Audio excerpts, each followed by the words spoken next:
Bonjour et bienvenue sur ma chaîne, on se retrouve aujourd'hui pour un tuto nail art.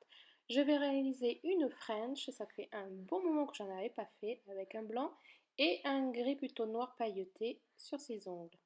Regardez ce holographique, il est magnifique. Donc je vais le poser d'abord sur l'auriculaire en totalité. Il y aura une deuxième couche, même si c'est presque pas nécessaire. On va faire une French en mode freestyle pour ma main facile, on va dire. Il n'y a pas besoin de s'aider. Enfin, moi, j'y arrive avec rien que le pinceau, du vernis. Alors, tout dépend des marques que vous avez. Les Color Club ont un petit pinceau, donc c'est plus facile.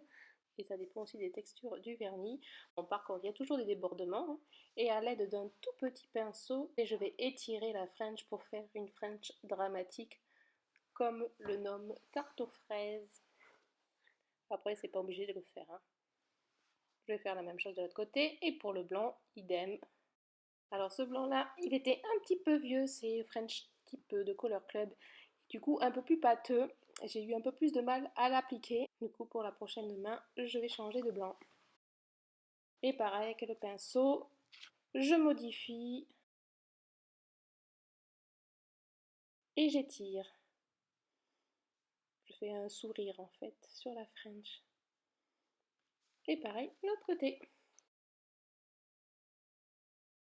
On passe donc la deuxième couche. Vous voyez les reflets au soleil, je vous dis que cela, il cartonne. Voilà, et on va faire la deuxième couche, pareil. Donc là, c'est encore plus simple. Quand on a déjà bien délimité à la première couche, la deuxième, ça va tout seul. L'inconvénient des French, c'est que la tenue est un petit peu moins longue que un vernis posé sur la totalité des ongles. Et pour ma deuxième main, eh bien, j'ai fait à l'aide des guides. Si vous avez peur de vous tromper, mais vous pouvez mettre les French, enfin les guides pour faire les French, c'est vachement plus simple. Et ça vaut pas grand chose sur AliExpress ou même sur Bonpreti. Il y en a à petit prix, c'est des lots en général. Et on va venir faire du stamping avec cette plaque exprès pour les French. Elle vient de chez Bonpreti et on va réaliser celle-là et ce motif-là.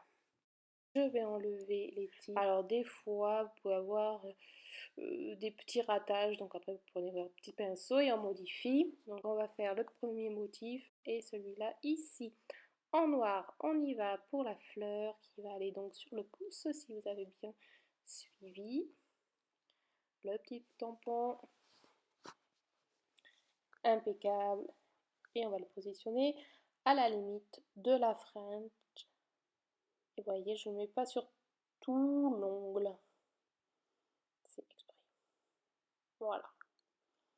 Ensuite, on vient pour le blanc et on va faire le motif French. Il y a des petits quadrillages et des petites fleurs sur le côté. Impeccable. Et on va venir le poser sur le noir-gris. Et on fait pareil pour les deux gris. Et on continue. Donc là, j'ai changé de motif pour l'autre pouce. Et franchement, je préférais celui-là. Mais j'ai pas eu le temps d'effacer l'autre et de mettre les deux les mêmes, c'est pas grave. Je vais prendre du vernis blanc, un dotting tool et je vais rajouter des petits points. Et des petits points de l'autre côté aussi. Et des petits points à l'intérieur des fleurs. Pareil pour l'autre main. Voilà, ça donne une touche de lumière, c'est déjà vachement plus joli. Et voilà, ma déco est terminée, j'espère qu'il vous aura plu. Moi j'ai kiffé, ça faisait un petit moment. Je vous fais de gros bisous et je vous dis à samedi prochain pour une prochaine vidéo. Bye!